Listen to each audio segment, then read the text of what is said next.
Hello and welcome back to my Dandelion Diaries. This is going to be another flip through of one of my planners for the month of January. This is my garden planner.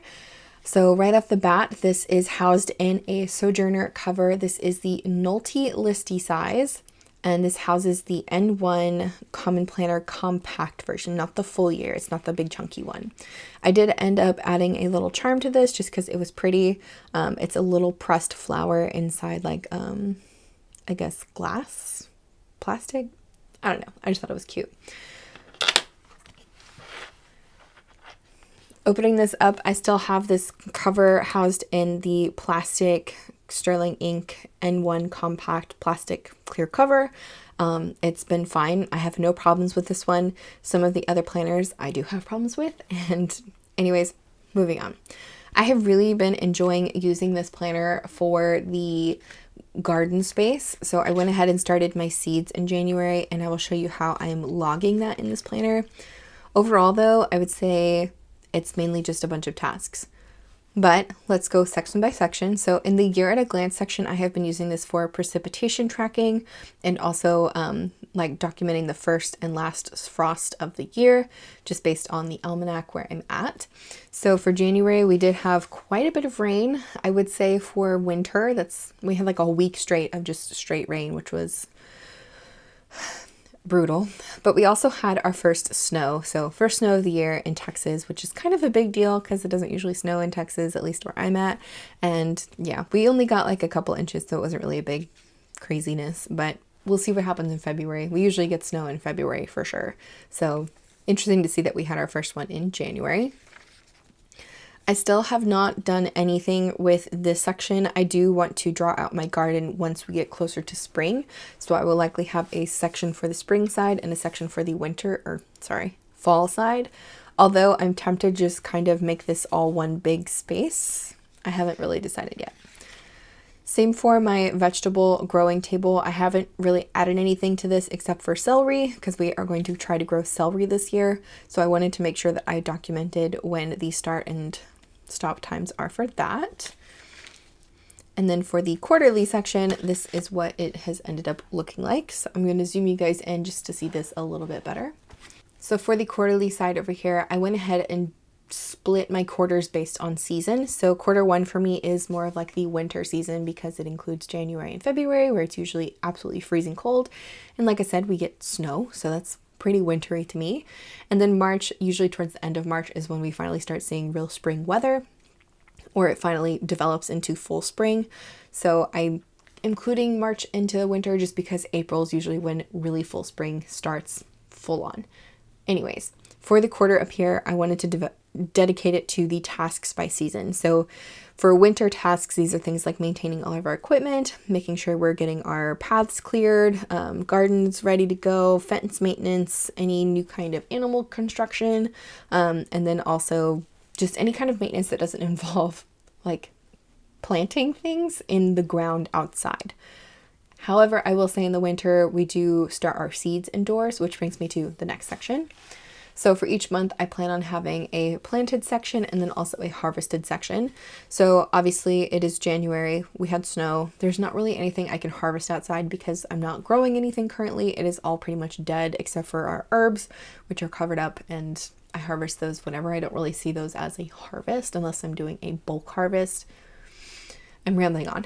Moving to the planted side, this is where I have referenced page 66 in the back, which we'll get to, and what I planted. So this is a brief list of the different vegetables I planted, but on page 66, I wrote down the varieties and how many of each variety I planted. So I have the quantity, the base vegetable or fruit of whatever I planted, and then going back to the reference page, I have that more in depth.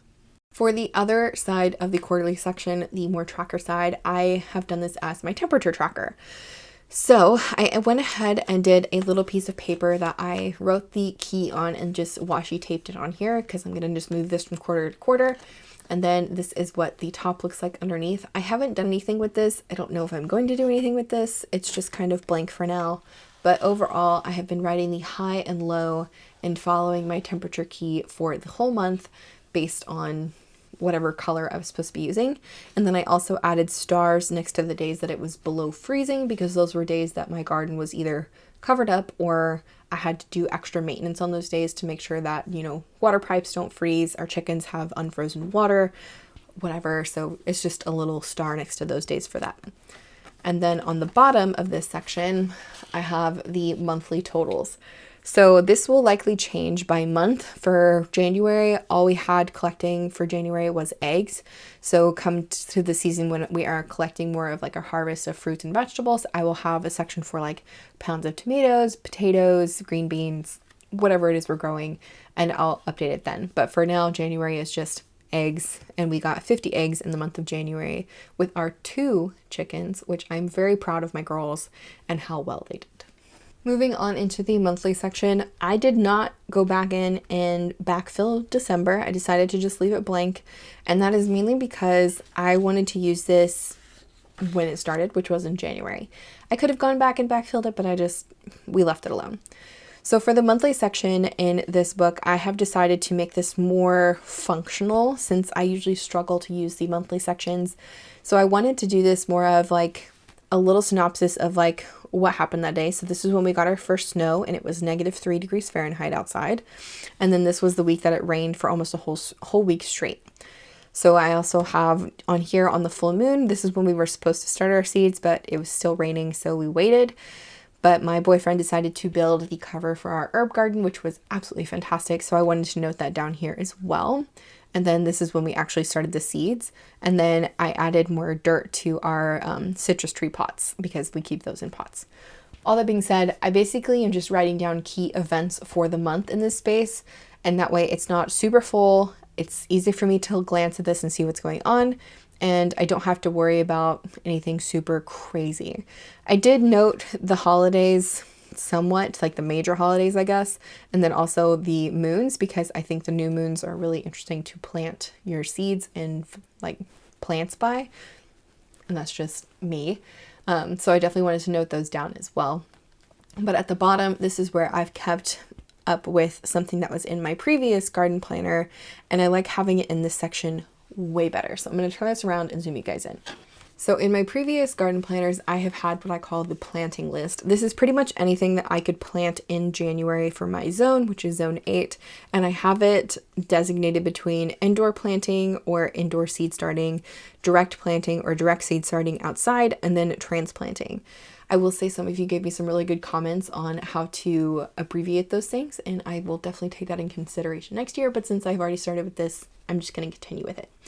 Anyways, so I basically color coded all of the different things and listed them down on the side here just to help take up this space, but also so it's in the monthly view, because in my previous books, I've had it in a notes page way in the back, so I'd have to reference 2 different places. In this planner, I'm so happy that I have enough space in the monthly section to have this here as well. Moving on into the weekly pages, this is another place that I feel like I have updated how I'm using it, and I have been absolutely loving it. So at the beginning of the year, the first week, I went ahead and did my column for weather over here, all of my main tasks that I had going on for every day. I did my egg counting right here in this little crease, and then I had a column for notes, a section for like routine things, which is like chicken care, indoor plant care or outdoor plant care, tossing our compost or scraps, and then planting, harvesting, etc. And then I have the master list of things that I want to do this week down here. I kept this up for the first week, and then the next week I changed it up. So for this week, I kept with, the weather, the tasks, and the notes, but instead of having my egg list here in the crease, which was honestly such a pain to write on, I just added it to the notes side, and this was way easier, and I love this way more. So I definitely kept up with this here for the rest of January. And then I just continued with my routine and my master list. I would say that my master list ended up being more of like a to-do list that I just kept transferring every week, because I wasn't either doing the items or I was just wanting to make sure that I was reminding myself that I need to do it, but it wasn't urgent. So I don't know if I'm going to keep my master list here or if I'm just going to put it on like a sticky note or a piece of paper that I can move to each week. We'll see. But for now, I'm keeping it like this. because it did technically work. It's just writing the same information down week after week was not really fun. So we'll see. Maybe I'll come up with like a flip out of something for the month that I can just reference over and over again. I don't know yet, but that's where I'm at for now. Overall, the weeks were pretty simple in terms of just doing tasks, weather, and notes. I definitely like this layout, especially the notes section here, because when we get to the back, I'll show you where I was taking these notes and putting them into a more journal-like format. All of the decoration for this, by the way, is pretty much 𝗧𝘂𝘁𝗶.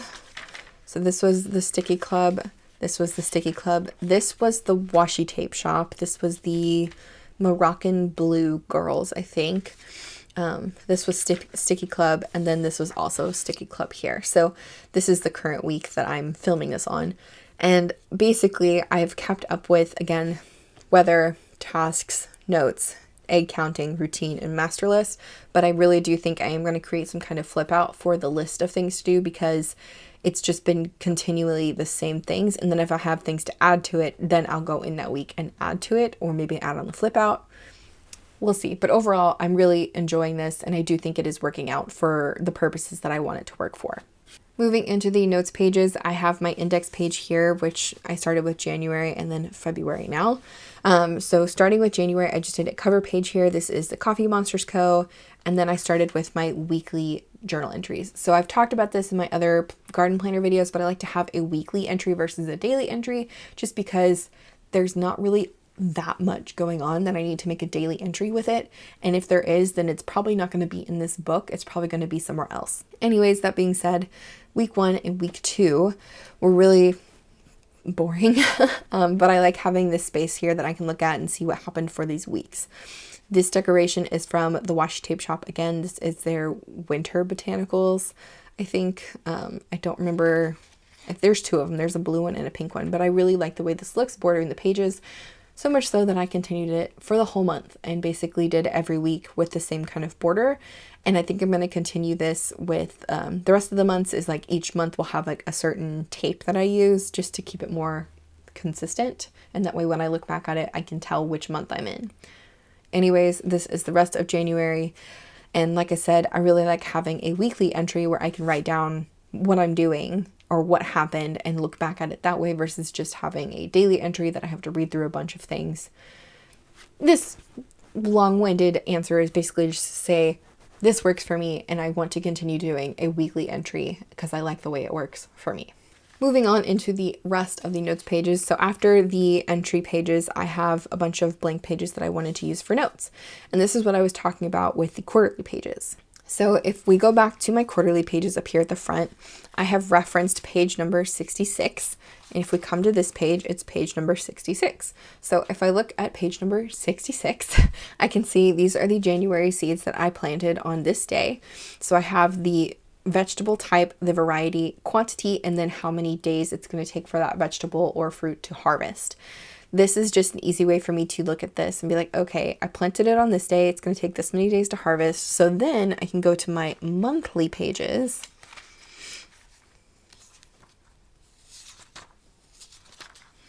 And I can see, okay, I planted this here. 60 days from that is going to be in the end of March, essentially, if not the beginning of April. So I know that on that day, I'm going to want to transplant that out into the garden, or if I haven't already transplanted out, it should be producing any kind of fruit or harvest at that point. I do think having this information here and having the lovely amount of notes pages in this book is going to be very helpful for me, and I'm very excited to see what happens with my garden this year, considering I feel much more organized than previous years just because I have a little bit more space, which is crazy to think about. But anyways, this is where I'm at for my January seeds. And then I also made a note here too in another color that these are the ones I need to either harvest and dry and save this year, or I need to buy more of for next year. So at the end of the year, in the winter time, when the seed catalogs come in, I can make sure I order the seeds if I need them, or if I haven't harvested them and kept them for myself, I order them. The last section I have in this planner is the inbox section, which I haven't updated. I currently have a long list of things on my refrigerator that I just need to transfer into this book, so I actually look at it. For some reason, I don't look at the front of my fridge, but I look at my planner. Do not judge me. So yeah, I will be transferring that information into here at some point, but it's basically an inbox list of all the different house projects and garden projects that I need to do this year, and I'll just check them off as I go, or if I don't finish them, they'll be transferred to next year's planner, whatever. It's only the beginning of the year, so I have high hopes that I'm going to finish my list before the end of the year, but we shall see, because it is a running to-do list. Overall, I have been very, very satisfied with the size of this planner, with the layout of this planner for my garden journal, garden planner, whatever you want to call it. It has been so beneficial and helpful for me, and I feel way more organized. I definitely want to work on my weekly sections just a little bit more to see if there's something else they can give me to make it a little bit more helpful, but overall, I'm very, very satisfied with this. If you have any questions about anything I used in this planner, any of the layouts I'm doing, just any questions at all about garden planners, please let me know down in the comments. I would be happy to answer that for you. And if you're interested in any of the other flip throughs I'm doing of the planners I'm using this year, I have created a playlist. So I'm starting something new where I'm doing one video per planner versus having all of my planners in one video. And I would love your feedback on this, if you'd prefer to have everything in one video again, or if you are enjoying the separate planner videos. Let me know down in the comments. This is definitely something new that I'm experimenting with. Anyways, I want to thank you so much for watching, for joining me here today, for spending some time in my garden planner that I have been having so much fun in. And yeah, I hope you have a great rest of your day, and I will see you in the next one. Bye.